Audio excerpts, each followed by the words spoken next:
How we doing, Brandon? Everything's good. It's Yeah? a good day, yeah. It's a good. good day. Good to be here in New Rochelle again. You know, I do have a New Rochelle story. Well, let's start with that. Can I start with that? Of course. Okay.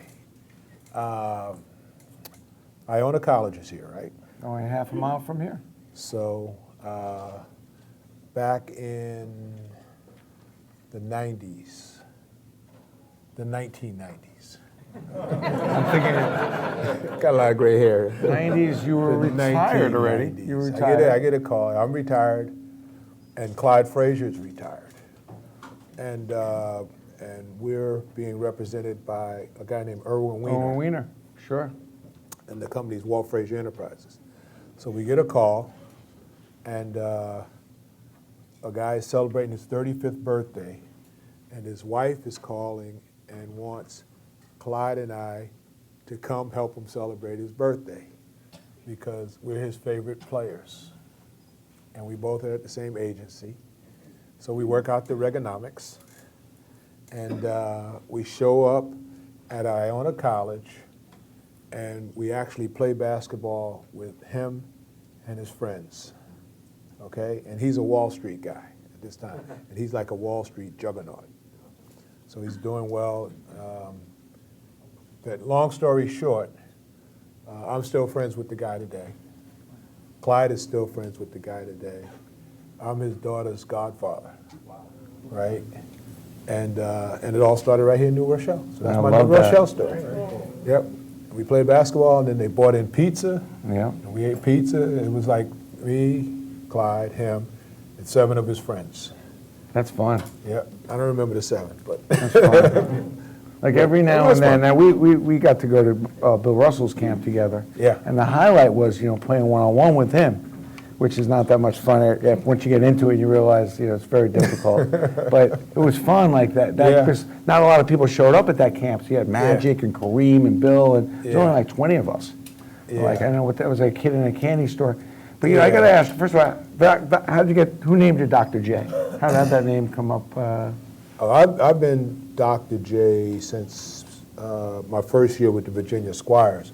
Now, I was the doctor before I got to the Virginia Squires as a rookie, and that happened while I was in high school. I had a buddy who I call a professor, and he called me the doctor. His name was Leon Saunders, still one of my buddies down in Atlanta. We're golfing buddies, and he's still a professor.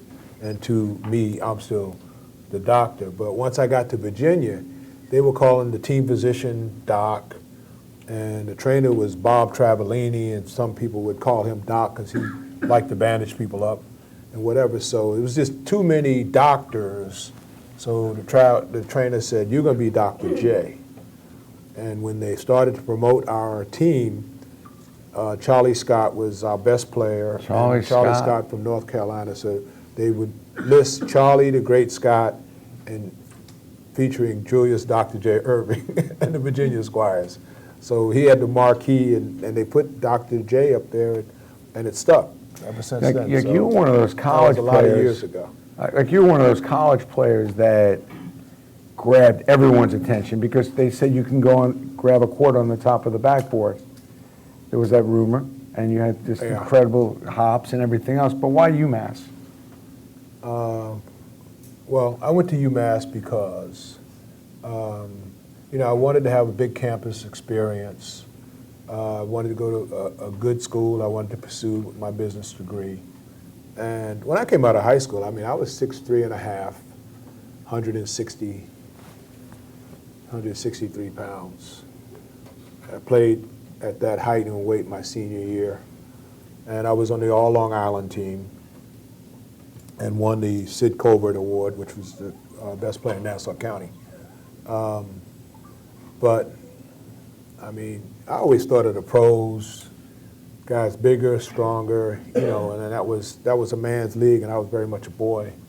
So when I chose UMass, I chose a place where I could play, and I didn't realize that the cafeteria was so good it was going to make me grow 3 inches and gained 30 pounds. But did you But realize I was grubbing. I mean, for the first time in my life, I was eating like 3 meals a day in college. That's funny you said. I was thinking the same thing. You know, when I went to school, I never had 3 meals a day. 3 meals a day. Are you kidding? 3 meals a day? But did you realize So- how good you were when you come into high school? Maybe did you not realize how good you were? No. I thought I was. I mean, I thought I was in the top 200 or so, because I really hadn't played against national or international competition. So I just had a real regional perspective. I played Long Island, played New York, and from my early years, New Jersey and Pennsylvania, but really didn't have a national perspective. And after my sophomore year of college, when I got involved with the Olympic Development Program, so in 1970, it was the Olympic Development Program, and I got listed as an alternate because I had a good year. I was like a 20 rebound, 20 point guy. And, but they still kind of looked at our conference, Yankee conference, and said, you're not playing against anybody. But I don't care if you're playing against your mother and your father. You get 20 rebounds and 20 points. You did something, right? So I went. I was signed up as an alternate. A couple of guys got hurt, so then they had me come out to Colorado. And long story short, I'd make the Olympic development team, lead the team in scoring and rebounding, and we go to Russia. We play 13 games, and we win 10 out of 13. And in Russia, Poland, and Finland. So then I was on the radar. That's what. After that was after my springboard. sophomore year, and then after my junior year, I turned pro. So I actually was being developed for the '72 Olympics, which we lost, and was one of the guys who didn't go because they didn't take pros then. Your biggest influence growing up? I mean, when you think about, was it your mom, dad? Clearly my mom. I mean, my mother and father separated when I was 3, then he died when I was 9. So he really wasn't a significant factor in my young life. My uncles were, and my mom was, she was the influence, the mother and father figure. And yeah, she's first. I mean, you always put God above anybody on the planet, so my spiritual belief, which I got through my mother, and then I had mentors. I mean, I had the guy who was my high school coach, Ray. Mr. Ray Wilson, who just passed in September at 83, and Bill Russell, who I met when I was 19, and who's still going strong, and who's still like a couple times a month call. I'll get a call from him, or I'll call him, and he was a great mentor to have, even though we have a lot of different views and philosophies about things. I think you mentioned Bill Russell earlier, yeah. but that's a precious relationship that I can't compare to anything else. I feel horrible when I think about Bill Russell that so many people missed him. Besides the playing, the brains, the thinking process, the way he approached team. I mean, it was no more of a team player. Yeah. I don't think he won 10 championships by accident. Yeah, 11. 11 and 13 11 years. rings. 11 championships Yeah. and 13 rings. And even though it was a different era, there's this picture right there with Wilt. Yeah, To get, really bright but, guy. just a superhuman being and so principled and so valued. Lots of times I always, would challenge him and say, you trap yourself because you say you're never going to do something. And then you get to a point in life or a time where you should be doing it, but since you said you're never going to do it, you're trapped. Yep. And he would be very inflexible during those times, and that's kind of been the story of his life, and why a lot of people look at him. Some people love him, and some people don't. Because he's just uniquely different. And to me, I mean, he's.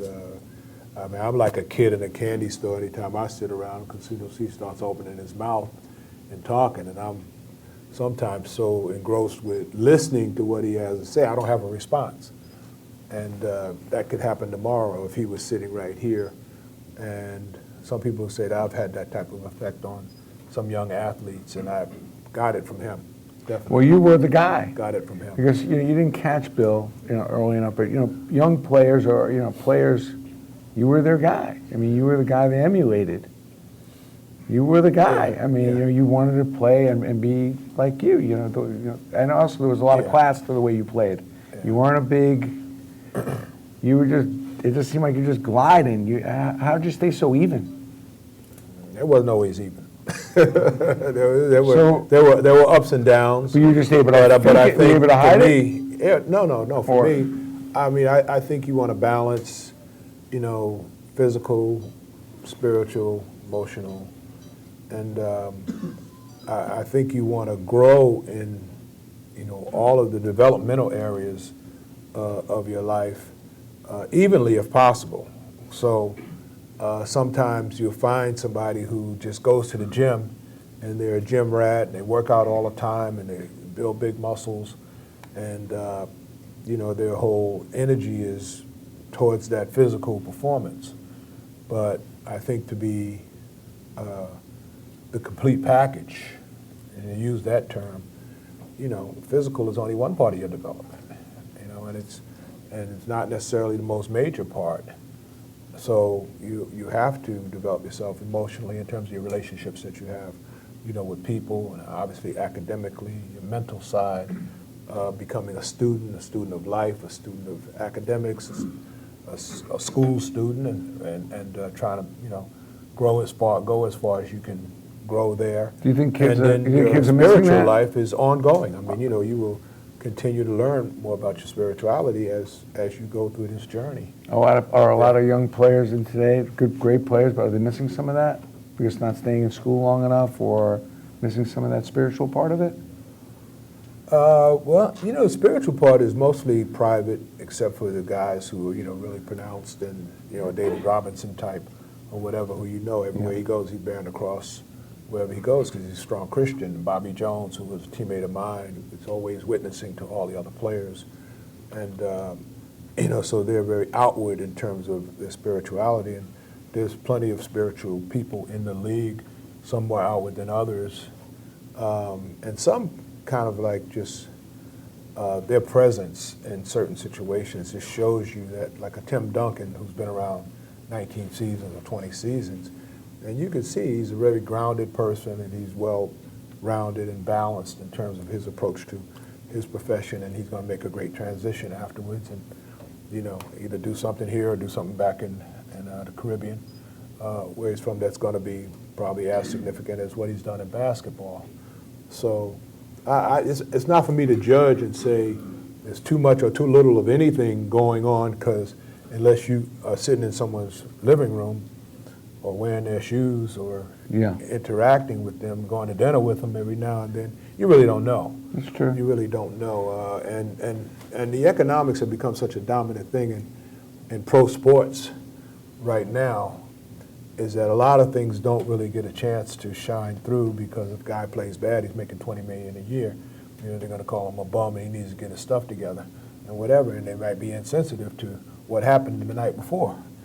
And the night before, it could be domestic, it could be legal, it could be whatever. I mean, It's life. everybody's human. Everybody's human. So you're going to have, the off days, but the economics of the league sometimes just overshadow Everything. the fact that many of the 19 and 20-year-olds and 21-year-olds, would still be in college if it was back in the day. And some of the kids, I think, they just don't have enough chance to grow up. It's important to have a little time to You grow got to up. grow and up couple fast once mistakes. you sign on that dotted line. They sure do. Yeah. Give me. We're going to do a Q&A, but give me your outside of you. Okay. Give me your. You're starting a team tomorrow. You can take anybody you want. Really? Anybody. Anybody? I'm going to let you. I'm going to give you. I'm going to give Anybody? you a couple extras there because it's so Okay. hard to just pick five. So I'm going to give you Okay. your If top I was starting a team tomorrow, Yeah. I'd start with Kareem Abdul-Jabbar. as your center. Well, he could play any position he wants. but I got to have him on my team because, I think in terms of the history of the league, you know, I look at him as the one who is the most accomplished, night in and night out, had an influence on more players who are now Hall of Famers, most of them with the Lakers. And obviously he played with Oscar Robertson in Milwaukee, who's a Hall of Famer, and would have been with or without. But, you know, I mean, all of those guys, Worthy, Magic, Yep. and Cooper, Byron Scott, you know, Jamal Wilkes, or whatever, they had better careers because he was their center, I think. No question. So you got Kareem in the middle. You want to take a backup there? Yeah, Moses Malone would be my backup. And he might get more minutes some nights. Because, you know, Moses, God rest his soul, we lost him in September as well. Yeah, I would have to take him up. I would put him there. And, you know, now I know I got the center position covered for minimally the next 20 years. Because scoring, you got Moses defense. played 22 seasons and Kareem played 21 seasons. So I'm off to a good start. Now, who are you going to take? Well, oh boy. It's not enough. It's not enough. You know, I mean, oh boy, it's not you know, enough. Elijah, you know, I got to look at Elijah. I got to look at Chamberlain. Yeah, You know, yeah. There's a lot of great centers, but I like your two because you're thinking chemistry, you're thinking longevity, and you're also thinking, you know, the scoring power, but the toughness. All right, you got the center covered. And guys who make the other guys better. Yeah. I mean, Kareem clearly, with his passing ability and his craftiness and his intellect and his, you know, training, Powell Memorial, UCLA, or whatever, he came out of systems that were team-oriented. And the only focus, the singular focus was, okay, we want to be the last one standing at the end of the season. So you got that piece there too. Yeah. Who you got it forward? I'm going to give you four of them. 4 forwards? Yeah, well, two and then two backups. Oh, we got backups? You got a 4 and a 3. Well, my all-time favorite forward is Elgin Baylor. So he's got to be one of those 4. Okay. All right? And, I'm not sure and then I I'm can gonna appreciate Elgin. Can you give me like one? So Elgin Baylor, in the 60s, when I would watch pro basketball, he played for the Lakers. So it was Chamberlain, Baylor, West.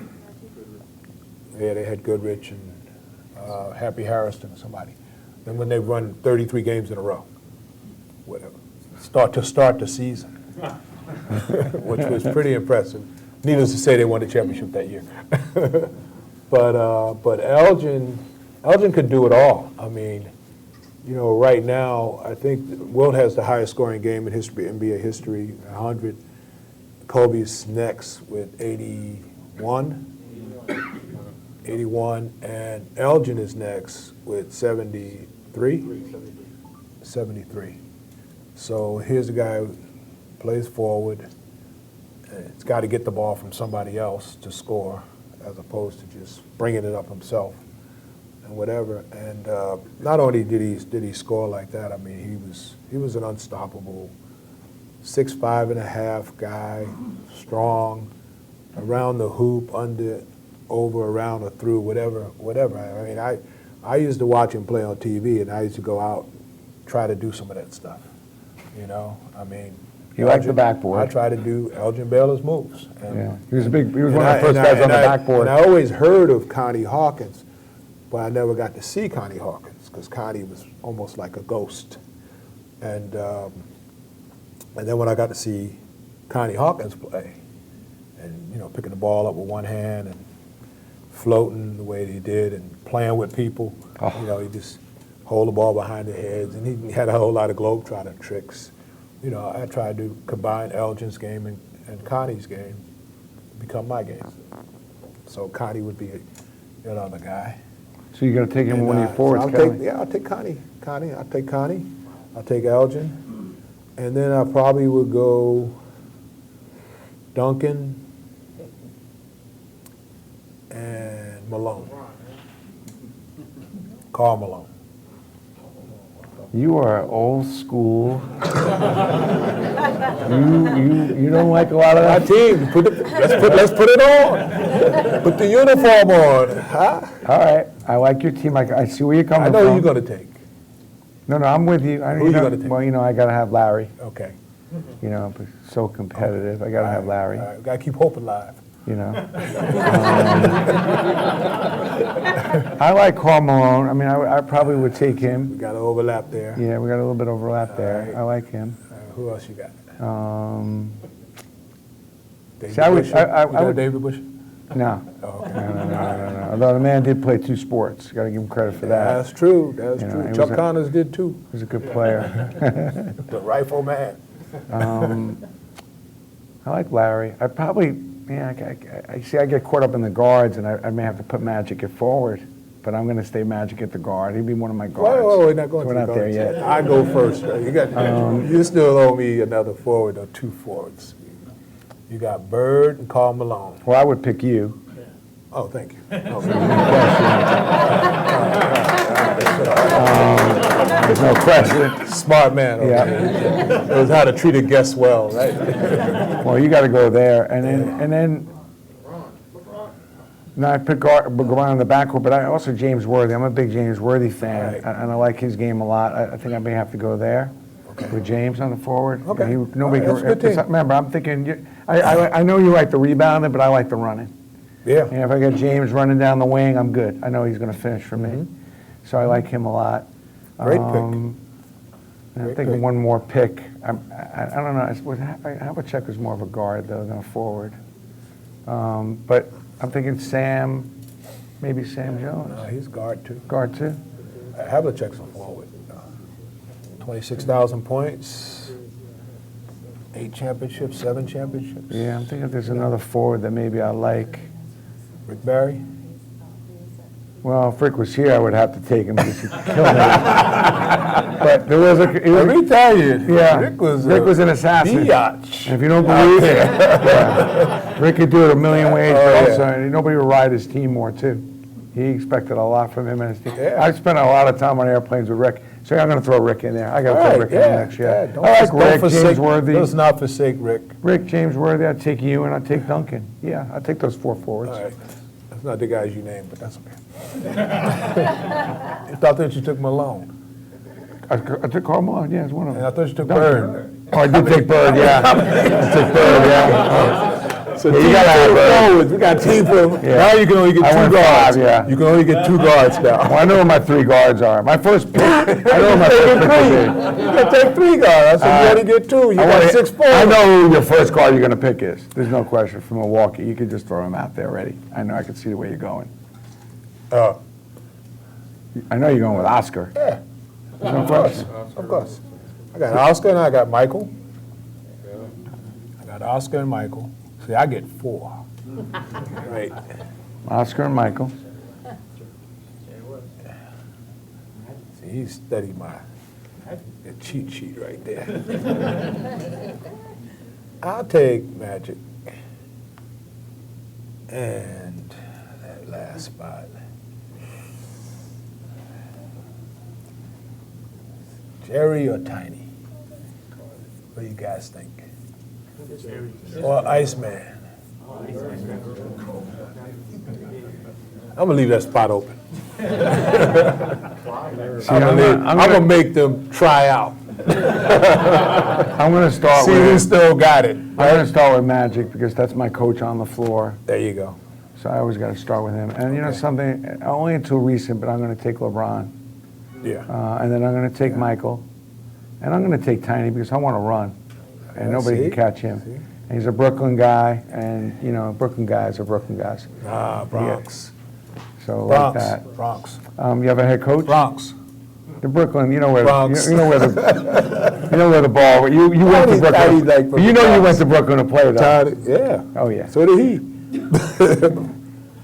Now, he relishes the Bronx.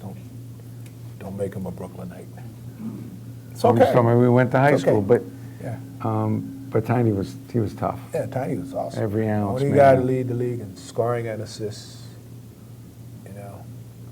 So and one of my favorite players to watch, as was Iceman.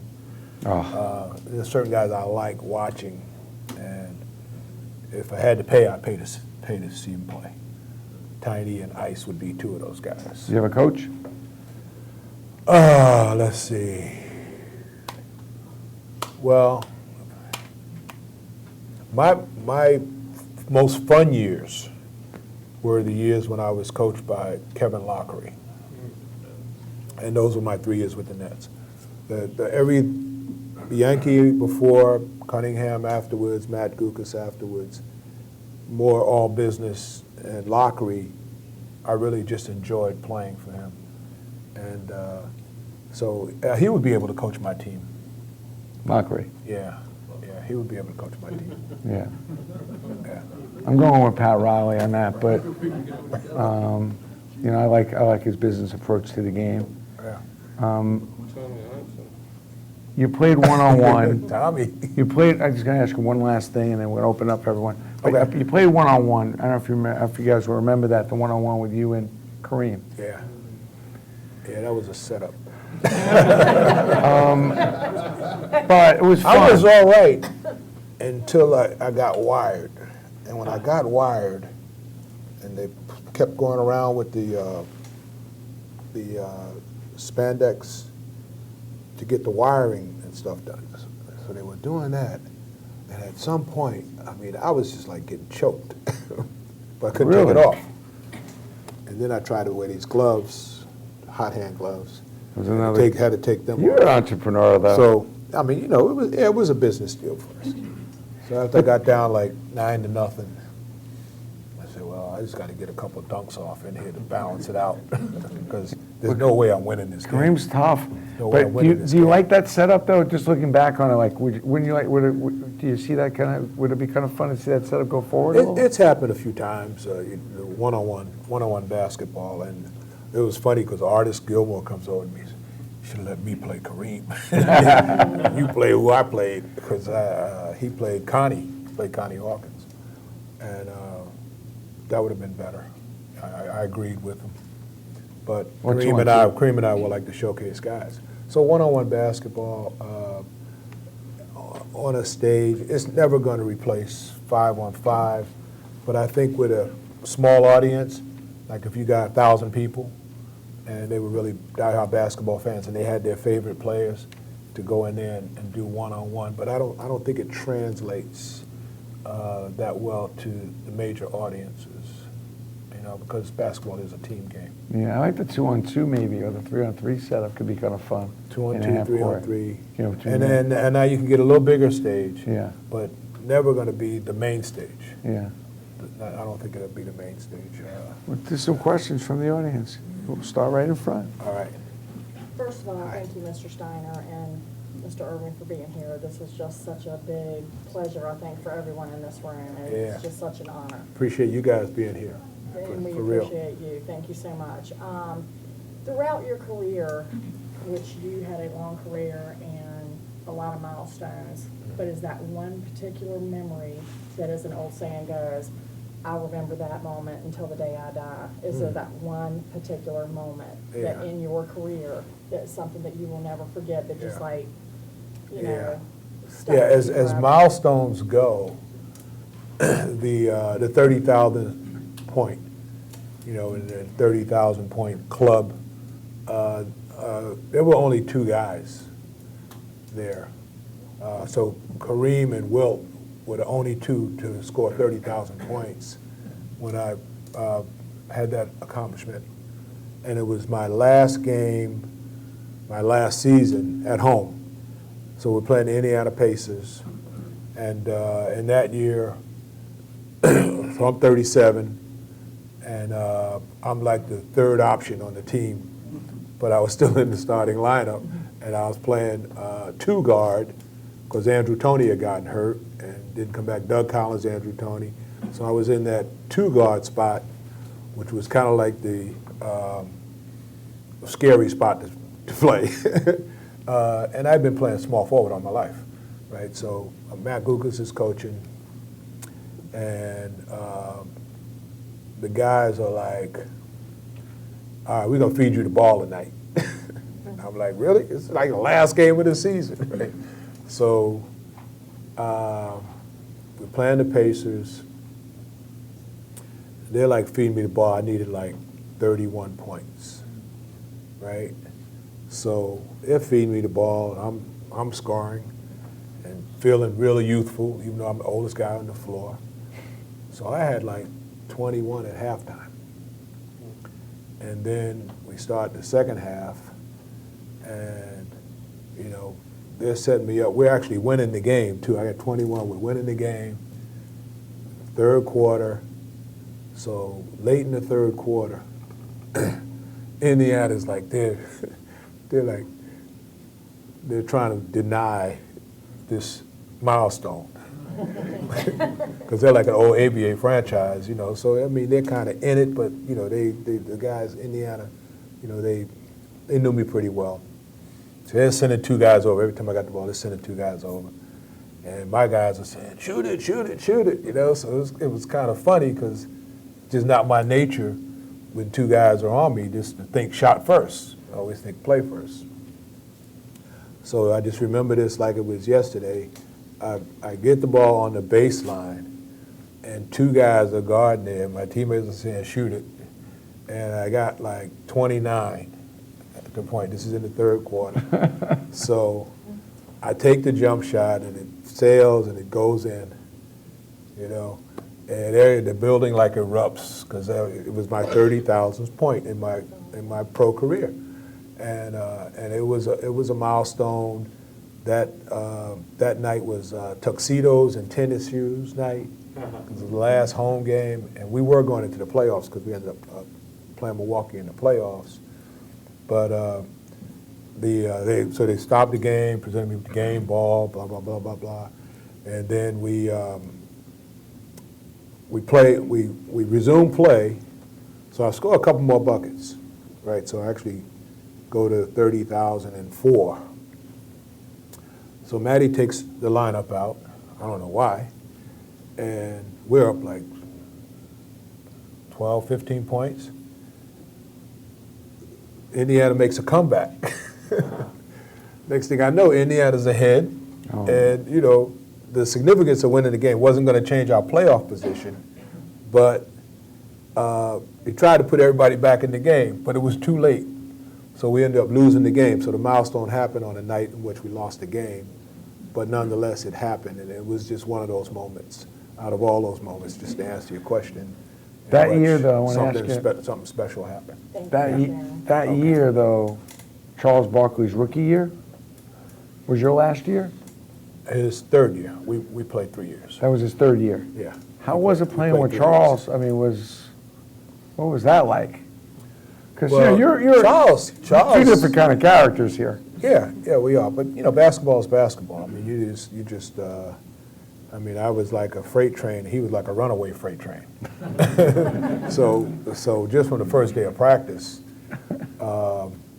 he would grab a rebound, and we always get the ball over to the Cheeks or Tony and run the fast break, and Charles would just take off.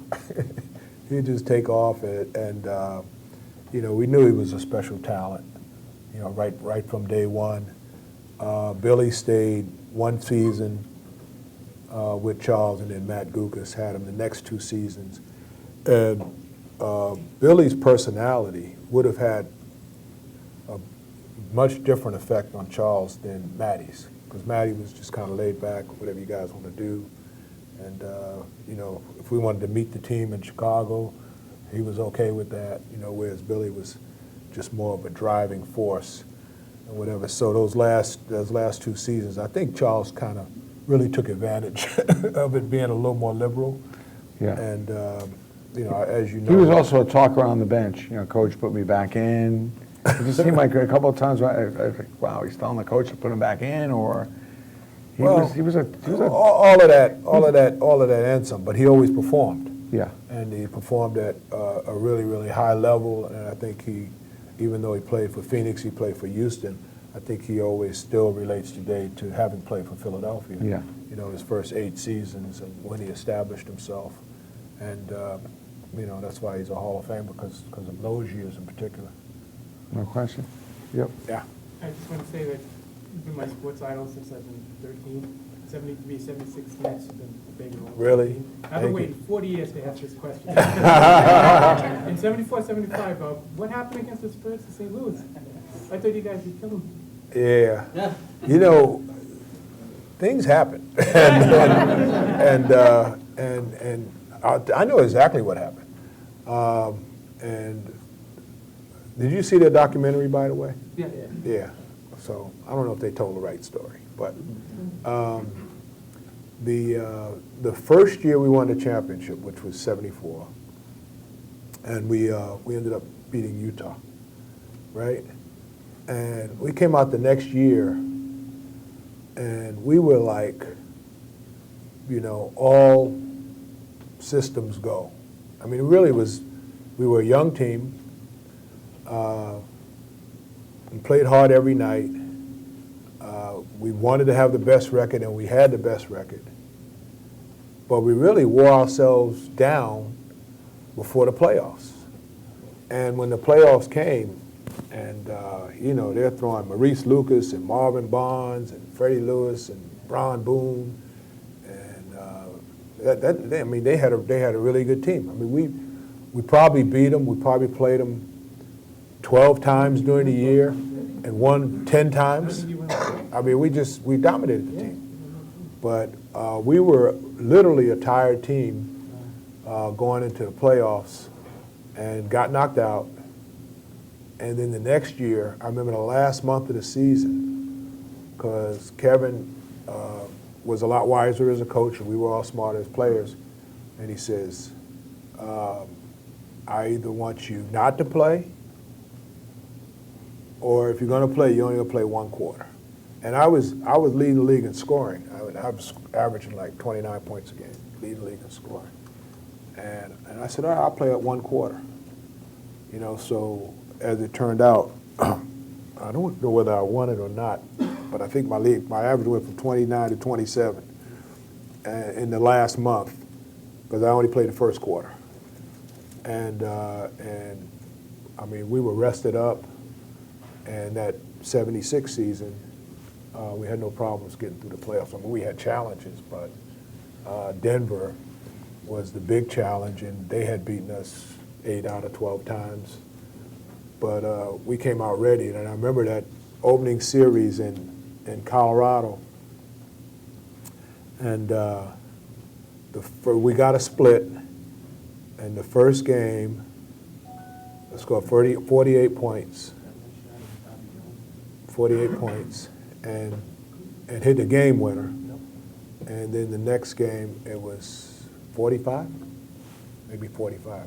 So I was real rested. I mean, I had been playing one quarter, so there's something about rest. And when you hear coaches talk about resting players and so on, so believe me, it's for real.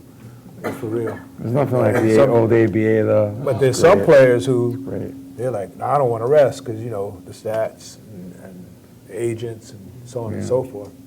But I'm just like this gentleman, been my idol for a long, long time. And I remember becoming a basketball fan the night that you scored the 63, listening to the transistor radio. John Sterling called the game. So they did a documentary on that called The Doctor Makes the House Call. And Lou Carnesecca was Mike. Every other word, beep, beep, beep, beep, beep. It was fascinating. So question, number one, were you aware that that was one of the first documentaries that I recall ever seeing, a sports documentary? And with the last documentary, which was spectacular, you know, watching you drive on New Hyde Park Road, you go to Island Garden all the time, we're passing that thing. yeah. When you dunked at the end, was that planned? Like, had you dunked before that, or was this just spontaneous and you just did it? Because that was the coolest scene that everybody went, whoa, look at that. Well, no, it wasn't planned. What happened was I had sat in that gym and we were interviewed on tape, and I was sitting on a stool like this. 4 hours? 4 hours. So they were like, well, we want you to throw a couple down. I was like sitting on a stool like this, right? And I got my gym shorts on the whole day. So I'm out there, so I'm trying to stretch and loosen up. And really, there was nobody to play because nobody else was in the gym. So I went in there a couple times and was trying to feel my way around the rim just to really see. I didn't know whether I could dunk or not. You know, I thought I could. And this was, I was already 62, 63, 62, 2012. Yeah. So, so then they did the freeze frame, and I didn't know they were going to end it on that because I did dunk the ball, and it was kind of, you know, it rattled a little bit. But no, it wasn't planned, and it probably wasn't the ideal circumstances for dunking the ball, but it was fun. Yeah, it's all good. How about a little guy right there with the red shirt? Who what?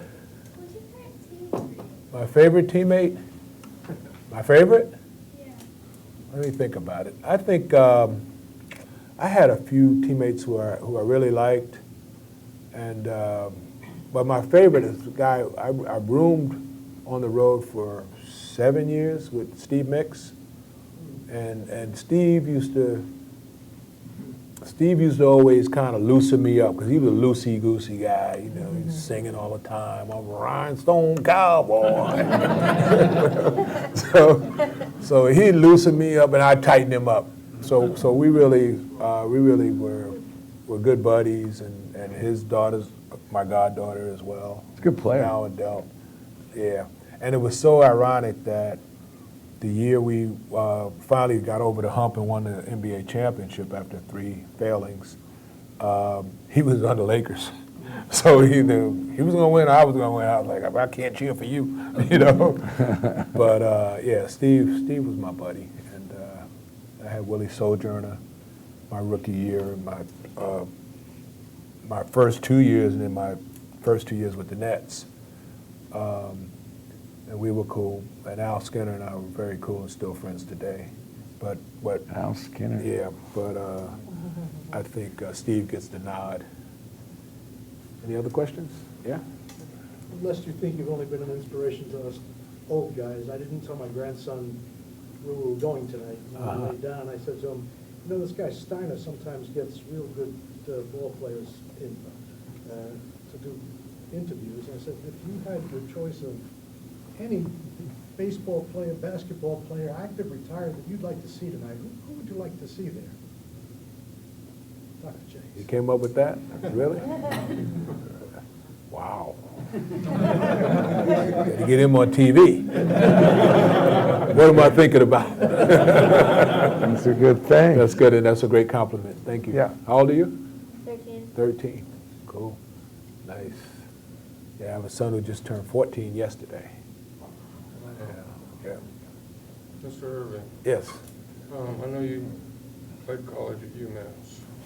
How hard was it, your decision to make, to join the ABA instead of the NBA, when the ABA was brand new coming in, and they obviously came after you because the stars, you know, to get the ABA going, if you understand what I'm trying to say. Yeah. How hard of a decision was that for you to join the ABA and not the NBA? Well, the first year of the ABA was 1967. And so I joined in 1971. Okay. So it was only in the 4th season of the ABA. And 1971, the NBA started in 46. So, you know, it was still young too. Older than the ABA. But the inquiry into the ABA started as strictly an exploration of the deal, you know, what it would be, what it encompassed, who the people were, and so on and so forth. And we actually had a meeting in Philadelphia, which was strictly going to be an exploratory meeting, with every intention of going back to school and playing one more season and coming out as a senior and going into the NBA draft. The NBA did not have a way for underclassmen to enter the league. The ABA was the only one doing that during that time, back in 1970. So So it was exploratory for the first day, and it got real serious, and we decided to spend the night in Philadelphia and continue the conversation the next day. And the next day, basically they just came with an offer that we couldn't refuse. And it just changed everything, because I, you know, at that time, probably, I ain't gonna say it was the last thing on my mind was becoming a pro, but I was as surprised as anyone that an offer like that would be put on the table, because the compensation from the ABA was really parallel with what Bill Russell and Wilt Chamberlain had fought so hard for 2 years earlier. And those guys were the all-time best of their eras. So it was an offer that couldn't be refused. A couple more. Yeah. How are you? I tell you, this is a real treat. Okay. The last time we met, and see if you remember the day, 1974, you guys just won the championship, and you drove up to Kutcher Sports Academy, and Matador, station wagon in the game. You walked out of the car, you opened Yeah. the door, and there was Turquoise and Cheo Yeah. as you came out. That was like yesterday. 1974. Yeah, you're right. You're right. It was. I left Mr. It was. Afro. It was. What was it? An ambassador or It pacer? was a Matador. It was an AMC Matador station wagon, yellow. It's a collectible. I don't know if they called it a Matador. I don't think it was the relic, it was the Matador station I don't wagon. think Look it it- up. And that's a collectible now. But it was a station wagon. Probably. I ended up giving it to my brother-in-law. Well, one year was a pacer. Uh-huh. Did pay? Now, Was this it? was definitely a station wagon. This was Okay. definitely summer '74. All right, but I think it was an ambassador. Could be. Yeah, Could be. You came out. a Matador. Did he have horns? Did he have horns on it? Had an afro at the front. But you know, you're right. I would go to Kutcher's every summer and We had a great time. hang out up there. It was really nice family, good place to hang out, and nice little ride up to the Catskills. Amazing how many Wasn't players bad. went up there. Wasn't bad. Yeah, Some cool players. Wilt. yeah. Uh-huh. You had your hand up before. I was helping him. Oh, okay. You were helping them. All right, let's get somebody else. As you Gentlemen. being one of the best dunkers in the game, what's your take on the dunk contest? The dunk contest, okay. Well, I remember losing a dunk contest because I missed. So I'm still a little salty when you get replacement dunks. Because I think I would have beat Larry Nance that day. I was ahead and everything, and I just missed. But good for him. So I think I think last year was sensational. I mean, the kid, The best he just came with that. That was one of the best shows ever, and the way it was staged, and the dunk off or whatever, and what he came through with was outstanding, and it was like perfection. So I'd like to see perfection instilled in it, and you know, if you miss, I don't see replacement dunks. The clock, getting the X number of dunks in a certain period of time, it makes a lot of sense, and it forces a certain type of pressure on the player, especially if they haven't achieved what they're really trying to achieve at a certain time. But it would be nice if the big guns got in, you know. I mean, the star power. Yeah. Because at one time, you know, Michael and Dominique and right on down the line, you know, you had star power in there, and they don't have the star power now. It's almost like there's a stage being set to allow somebody to rise to the occasion and become noticed. But even though you've had, after Blake Griffin, I guess, you've had players who didn't have the big names, you know, it didn't necessarily translate into their playing the next year and being established as a star there, a slam dunk champion. It's kind of like a one and done. So getting the big guys back in it would make it a lot more interesting for the fans and for the former players too. One last. Okay. How you doing? Hey. Yeah, from Long Island. Grew up Okay. watching you when I was much younger. Okay. Drove by Centennial Park all the time. Oh, yeah? Where it was. Yeah. Just say Pittsburgh is my favorite movie of all time. That's a good thing, another good thing. But I was wondering, who was the player that was the most difficult for you to play against? Yeah. Was it? Well, everybody from here's from New York, right? So y'all really love this one. But Bernard King, the most difficult player for anybody to play against. You know, not just me. And it's not to take anything away from the greatness of those, DeMarcus Johnsons, Larry Birds, I mean, the great forwards we had to play against. But Bernard King, he was like, I don't know, man, he was just like the devil. You get on that court, he'd have this look like the game is on and it's my game. And when he played for New York, when UB Brown was coaching him, and I look over there, I see the same look on UB's face. UB's like, I'm giving it to my guy every time down. And nothing y'all can do about it. Put 2 guys on him, 3 guys on him, whatever. And but he was awesome. And He was a machine. in his prime, before he got hurt, he was still good after he came back from the injury. But from beginning of career right on through, he was always toughest matchup. Would you agree with that? I may have to change one of my forwards. Bernard,